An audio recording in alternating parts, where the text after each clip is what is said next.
How to lock Facebook profile. Let's not waste any more time and head right to it. Before we head to the video, make sure to hit the subscribe button as it helps the channel grow, and don't forget to like if this video helped.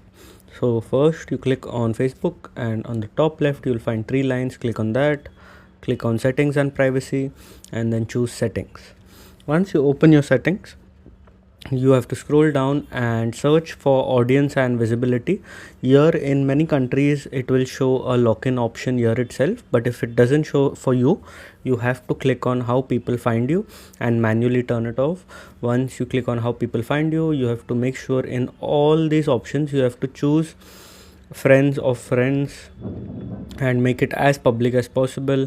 Click on only me, and every option, people will get your email with your phone number. Click on no one, and you have to, do you want search engines outside Facebook to link your profile? You have to turn it off. For friends in Facebook, you have to click on do not receive texts, and this is how you're able to lock in to only the people who are friends with you and basically who you have added in your Facebook. So you have to choose all these options, whichever all of them, you have to make sure manually you choose it, and this is how you're able to lock your Facebook profile. If this video helped, make sure to leave a like and don't forget to subscribe.